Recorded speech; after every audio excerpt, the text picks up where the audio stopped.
Well, welcome to Beans, Brews and Bread. This is Andy. 26th of December, Boxing Day. Normally a traditional day that people sow onions for next year, but I'm going to do something a little bit different today, as well as sowing some onions for insurance. I've got a new variety, which is a Spanish white onion, which I'm looking forward to seeing if we can get growing from seed this year. But today I'm going to do some sets, which I always traditionally do in autumn.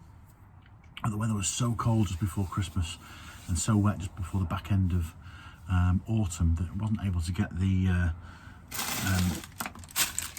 onions which I'd ordered into the ground. So while we've got some nice weather, a bit of a tidy up in the shed today. We'll be able to tell from maybe behind me, but definitely there's been some tidying done. We're going to sow some, put some sets in, and we're going to do some shallots. We're going to do some shallots. We're going to do some white and red onions as well. So I'll just change the angle, and we'll get the shallots in first. All I've got in here is just some multi-purpose compost. Got the slightly larger mid-range trays set up for the shallots first. This variety is a sort of long shallot variety there, which is Germore. It's a good one for autumn sowing.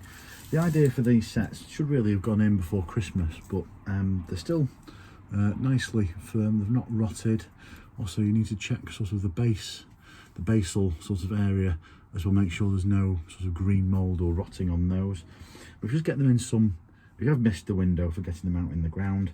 Now still a good time, winter time, to get these put out into trays, get the roots developed, which is really the kind of the sort of the important stage that they're going through at the moment, which is just to get the roots down, get some energy into the bulb, and then when the ground has hopefully thawed a little bit, or the conditions have improved, or you've been able to tidy a section of the plot which you've not been able to get under cultivation, you can take these cells, get a nice big dibber like a bulb planter or a old fork handle, and get them planted out in winter still, if the ground's thawed out a little bit, or in springtime. So we'll get these put out now.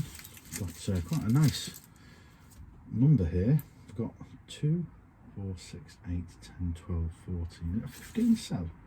Yeah, 15 cell tray. We'll get these in. All I've done is just get them filled out as much as possible. Dipped a hole so you're not forcing the basal plate in, which is, I think, another possible area for disease to get in, which is damage on the basal plate. Apparently fungal infections get in there. So this is actually another quite a good way of getting them in without damaging the bottom. Hopefully, maybe avoiding the dreaded onion white rot. When you are planting them, just give them a bit of a squeeze. Just make sure there's not any that are going in that are on the soft side. But they should go great guns in. Oops, upside down. Plant it green side up, as they say. Obviously, these will go in the little mini greenhouse at home, just so we can keep an eye on them. As I say, we've not got a spot on the plot set up for them just yet. As you can see, there we go, nice 15 set up there. We'll get them planted up.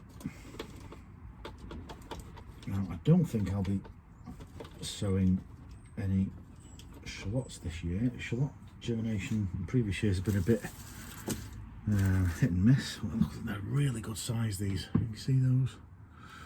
Nice, long, much easier to peel, I find, and prepare for cooking than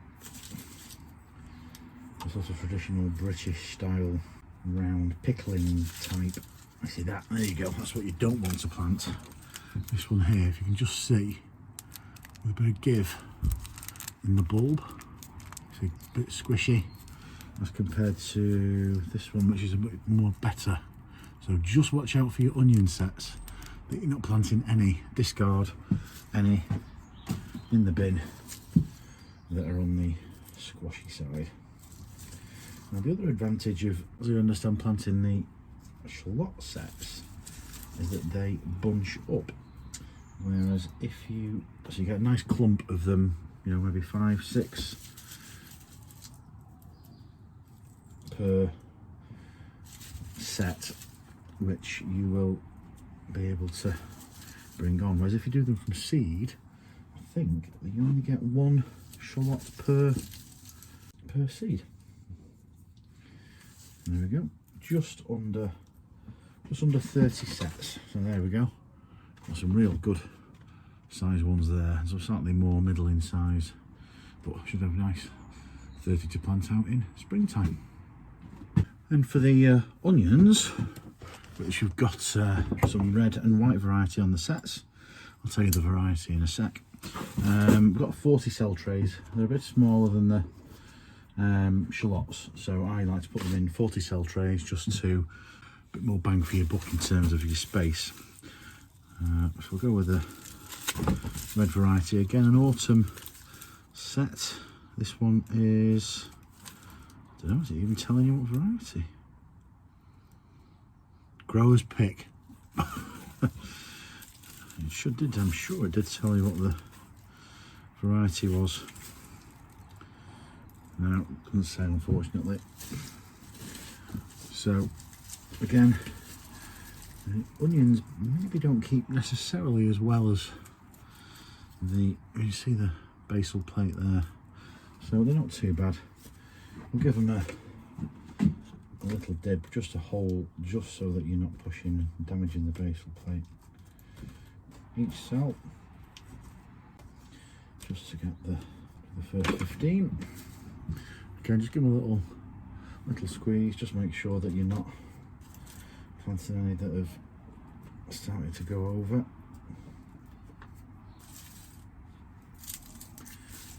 Sometimes the skins are a bit soft maybe.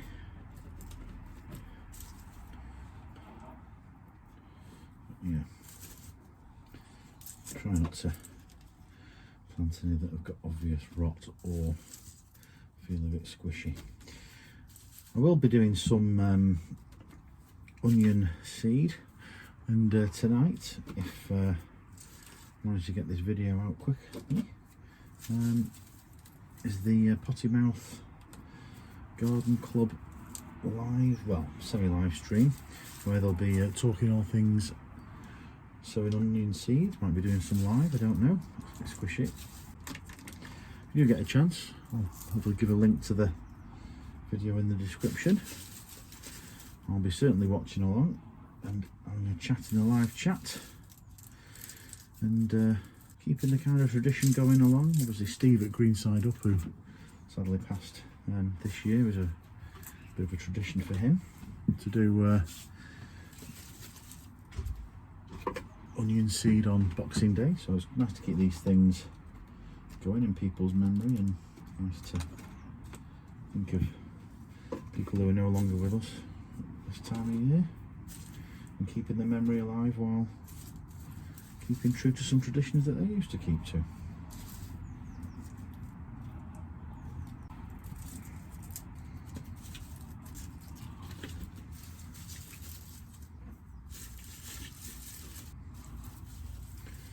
I've got 40 here, might just about get a full 40, well maybe not a full 40, because certainly in the tray we will, but I don't know if we'll have some spare. There's a few softer ones, unfortunately. Keeping those to one side. There we go, it's a solid 40 of the red onion. Solid 40. We'll get those put in the little mini greenhouse. Now the white variety is said to be Autumn Champion, so that's exactly what it says on the tin. These have actually started to sprout already, so unless they are a bit squishy, I'm happy to sow them, even if they've got a little bit of a sprout on. They will develop a sprout anyway as they grow, just producing enough leaf to get the energy going while their roots establish. As I say, is what we really want to promote in autumn and winter. So get those in. So I will get another white variety just sown, which will be the Spanish variety, just something a bit different. I'm hoping these will keep quite well. I like to get onions in as sets and out quite quickly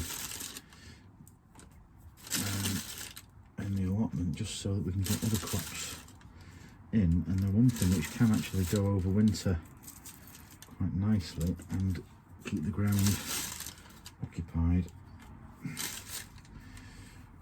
Sometimes I have done garlic this way, but this year I managed to get a part of the plot clear just in time to be able to get some autumn garlic in.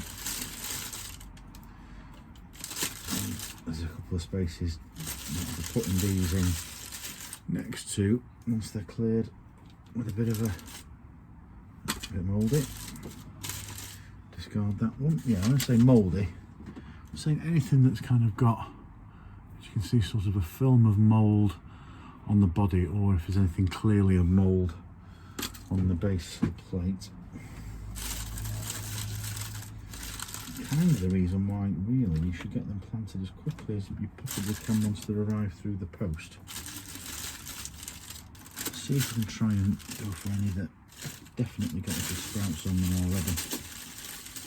Yeah, there's some squishy ones in there. And I think we're okay for the ones with the sprouts now. Everything else is still pretty dormant, thankfully. Get the big ones in, I think. All the nice chunky boys, just so we can send a good chance of getting some good size onions for next year. There we go. Now the rest, we've got some left over. And what I'll do is I'll get some larger size plant pots, sort of maybe, I don't know, somewhere between 12-inch diameter or so, and I'll just multi-plant them in there, just so that we've got some reserves of both the white and the red that we've got left over. There you go, there's the white variety, Awesome Champion. Hopefully they'll be champion onions for next year. I'll just show you the plant pot idea. So obviously we've got about, I don't know, 20 or so left over. Again, you don't plant any that are squishy, but for me, you know, leftover tomato pots that have been in your greenhouse or similar are not a bad idea for this. But I just like to plant them in.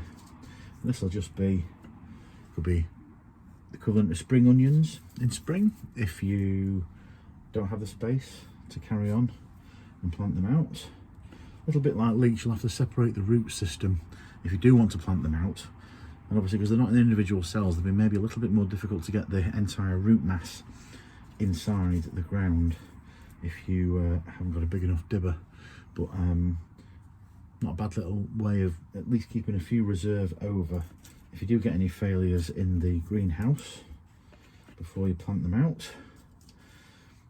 Or there'll be a good source of, you know, spring green type spring onions in the new year. You just snip the greens off as and when you need them, and the alternative is if you have any losses or if you want to plant them out, you just separate them out when you need them. Well, there you go. Well, thanks for watching today on Beans, Brews and Bread. I'm Andy. Thanks again for watching. If you've liked the video, give the video a thumbs up. If you've not subscribed before, that'd be grateful if you press the subscribe button. And if you didn't know, if you press the subscribe button, I can guarantee 25% extra bulky onions in your harvest next year. Wouldn't think, would you? But if you press that subscribe button, it might happen. If you press the bell icon, you'll be notified the next time I've got a video. If you do want to watch along with the live stream on the potty mouth. That's on tonight. I'll put a link in the description below. I'm also on Audrey's channel, Real Food Comes Dirty, tomorrow live on 27th of December. Thanks for watching. See you next time. Bye.